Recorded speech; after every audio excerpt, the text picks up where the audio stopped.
Hello नमस्कार आदाब सत श्री अकाल। मैं आपके साथ रजनीकांत सर आज मैकेनिक डीजल का 8th लेक्चर लेकर आया हूं आपके बीच।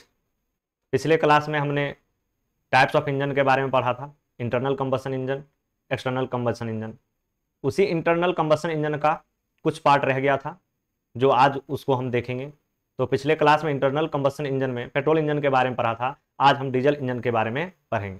इंटरनल कंबशन इंजन में डीजल इंजन के बारे में पढ़ते हैं।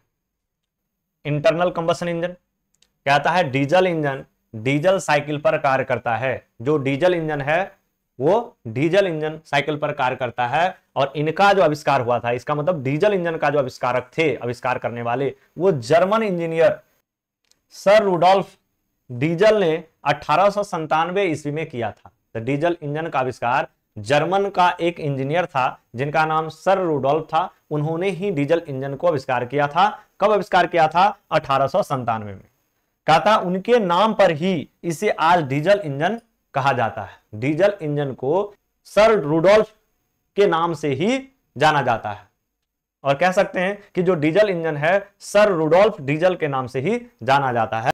इसके अंदर, इसके सिलेंडर के अंदर केवल हवा को कंप्रेस किया जाता है और डीजल को इंजेक्ट किया जाता है।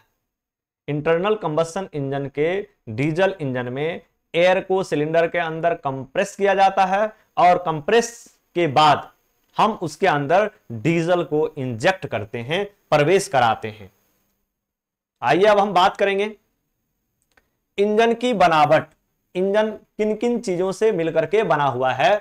तो इंजन में आप यहां देख सकते हैं, ये हमारा इंजन है और ये हमारा पेट्रोल इंजन है। तो इंजन की बनावट हम पेट्रोल इंजन को भी देखेंगे और बारी बारी से हम सारे इंजन को देखेंगे, पेट्रोल इंजन के साथ साथ डीजल इंजन को भी देखेंगे।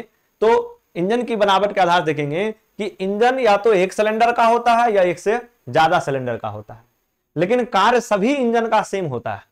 कहता है एक सिलेंडर इंजन हो या 2 सिलेंडर इंजन या 12 सिलेंडर इंजन हो, सबकी कार्य प्रणाली समान होती है। एक सिलेंडर इंजन हो या 2 सिलेंडर हो या 12 सिलेंडर हो या जितने सिलेंडर के इंजन हो, सबकी कार्य प्रणाली एक जैसी होती है, समान होती है, क्योंकि प्रत्येक सिलेंडर इंजन उसी तरह कार्य करेगा जैसे एक सिलेंडर इंजन काम करता है। प्रत्येक सिलेंडर एक ही जैसे काम करेगा जैसे एक सिलेंडर इंजन काम करेगा। तो यहां पर हम देखते हैं हमारा ये जो है, ये हमारा केम शाफ्ट है और यहां फ्यूल इंजेक्टर है, ये हमारा सिलेंडर है, ये हमारा फैन है और ये पिस्टन है, ये अल्टरनेटर है जो इलेक्ट्रिकल पावर को प्रोड्यूस करती है, ये हमारा ऑयल फिल्टर है, ये एग्जॉस्ट है और ये स्पार्क प्लग है। यहां पर स्पार्क प्लग लगी हुई है जिससे पेट्रोल और एयर के मिक्सचर को इग्नाइट किया जाता है। तो यहां स्पार्क प्लग है और यहां पर फ्यूल एयर मिक्सचर इग्नाइटेड, जो एयर फ्यूल मिक्सचर को इग्नाइट किया जाता है वो है, इनलेट वाल्व है और क्रैंकशाफ्ट है। इन सबको मिला करके ही इंजन की कंस्ट्रक्शन होती है। तो आइए हम देखते हैं, बारी बारी से हर पार्ट को देखेंगे, पहचानेंगे, फिर जब इनकी जो टॉपिक सेपरेट वाइज शुरू की जाएगी उनमें इनके बारे में डिटेल से बताया जाएगा। तो ये जो पिक्चर देख रहे हैं ये हमारा सिलेंडर हेड है। सिलेंडर हेड मतलब होता है माथा। तो जो इंजन के माथा है वो माथा को ही सिलेंडर हेड बोलते हैं। ये हमारा सिलेंडर हेड है, इसमें अलग अलग पार्ट के बारे में बताया गया है। इनका डिटेल से हम जानकारी आपको अगले वीडियो में या नेक्स्ट लेक्चर में देंगे। आज सिर्फ देखना है कि सिलेंडर हेड होता कैसे है। ये हमारा सिलेंडर हेड है। अगला है यहां पर, ये हमारा सिलेंडर ब्लॉक है। ये जो पिक्चर है ये हमारा सिलेंडर ब्लॉक है। इसी सिलेंडर ब्लॉक के ऊपर हम सिलेंडर हेड को माउंट करते हैं। और ये कितना सिलेंडर वाला है? 4 सिलेंडर वाला इंजन है, 4 सिलेंडर इंजन है, क्योंकि इसमें देख रहे हैं बोर कितना है, 1 2 3 4, ये 4 सिलेंडर वाला इंजन है। अब बात आती है क्रैंकशाफ्ट। ये हमारा क्रैंकशाफ्ट है, यहां से यहां तक जो दिख रहा है पार्ट, यही हमारा क्या है?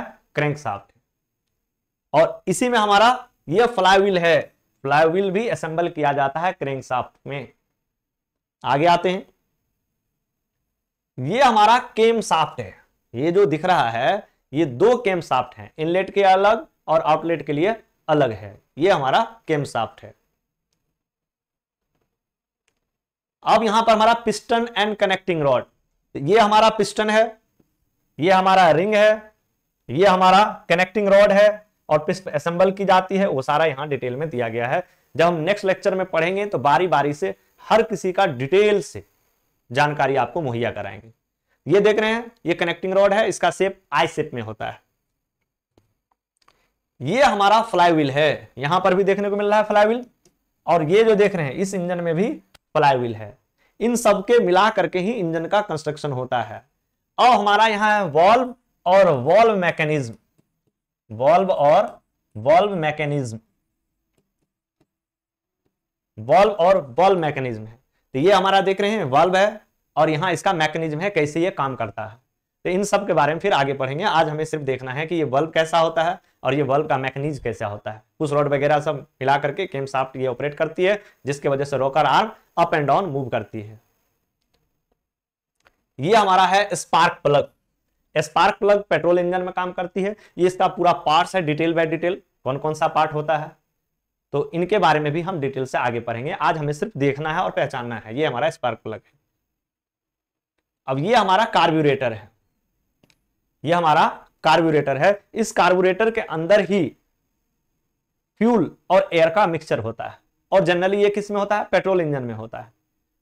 कार्ब्यूरेटर में फ्यूल और एयर का मिक्सचर किया जाता है विद देयर रेशियो, उसके रेशियो के आधार से।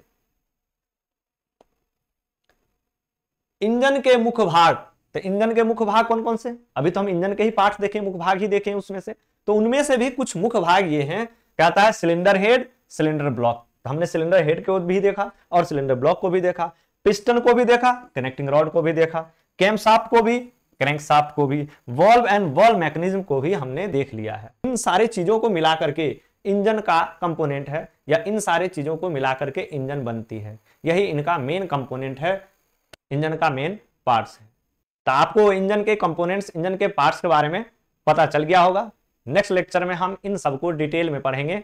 जय हिंद।